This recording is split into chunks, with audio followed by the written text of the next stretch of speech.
If you could think of a DreamWorks classic 2D animated film, what would it be? I hope Spirit Stallion the Cimarron came to mind, since that is the movie I am covering today, and its themes and touching briefly on American history set in the 19th century, of the American Indian Wars. When I scroll through TikTok and end up on Horse Talk, I always see people express their love for horses through Spirit as their inspiration, and as a horse girl myself, I thought it'd be best to make a video analysis on this classic and express my admiration towards this movie and horses. Just to clarify, I don't own horses nor know a lot about them. I am learning new things every day, for my dream is to one day own a horse. So with that out of the way, let's dive in. DreamWorks produces Kelly Asbury and Lorna Cook in a huge team took a trip to many locations. Lorna Cook was quoted saying, "Traveling to those different places, we were reminded that this is a magnificent country. So in some respects, it was a way for us to honor and to celebrate the grandeur in our own backyard. Geographically, we kind of threw convention out of the window. We took the best from nature and gave it our own spin, and ultimately it served the story well." The story was written by John Fusco and Michael Lucker, based on the horse Spirit, that is the 25-year-old Tiger Mustang, who lives on Return to Freedom's headquarters facility in Santa Barbara County on 300 acres of pristine Californian pasture as an ambassador. The 300 artists, animators, and technicians that worked on Spirit used hand drawings for close-ups. DreamWorks used Cambridge Systems, Amino, and Adobe System Photoshop digitally manipulated, also using Maya for rendering.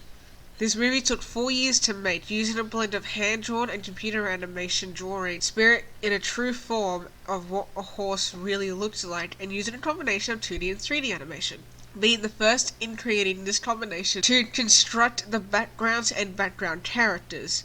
The film was made in May 24, 2002, with $80 million in budget. It made $122.6 million in the box office.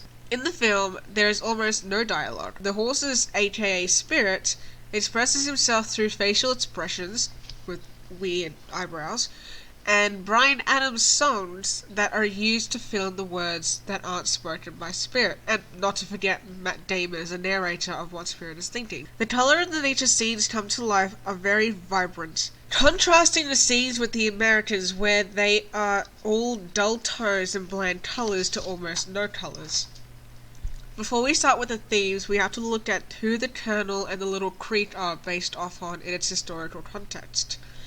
We can achieve this through either extensive research or one quick hint from the Colonel. As he rides Spirit, we'll talk about this more later, the Colonel says a speech, and as we look at Little Creek, he mentions this: "A hostile Lakota will never submit to Providence." This one line of dialogue gives us the biggest hint into the history of the 19th century, the Lakota tribe, and the Colonel, who through research is based on George Armstrong Custer, who was quoted saying Custer's Luck, the biggest Indian village on the continent during the American Indian Wars, where conflicts date back from the 17th to 20th century, were resolved by treaty, and in saying this, they granted the natives an Indian territory which is called the Reserve, and still exists today and falls under the Bureau of Indian Affairs, that are not subject to federal laws and handle their own obligations but still receive financial support from the government, which I cannot find any photos of, old or new.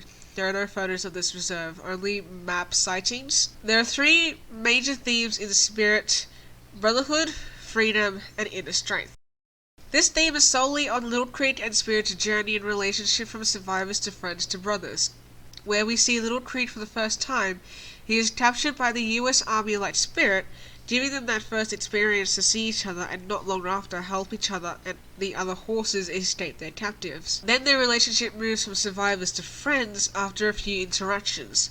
He introduces Spirit to his horse Rain in hopes that their friendship would blossom a friendship between him and Spirit, leading towards Spirit teasing little Crete on the sense of riding him. Tragic scene, Spirit saves little Crete, which in return he saves Spirit when danger is on his tail, making them friends. They then are chased by the Colonel, and Spirit allowing little Crete to ride him is a step forward in their relationship from friends to brothers and how they care for each other. When one thinks of a symbol of freedom, an eagle is usually depicted. In Spirit, the eagle we see is the most important part of the film, especially its relationship to Spirit and when it appears and its interactions with Spirit. In the scene with Spirit running with the eagle, he is enjoying his freedom and wildness, but when it's time to run away with Rain from Little Crook's tribe, the eagle appears although doesn't interact with him. It stays away from him and flies off, meaning Spirit is not free yet, nor has he won his freedom. And last time we see the eagle, it is happy and proud and playing with Spirit, which means he's won his freedom and is safe to return to his herd.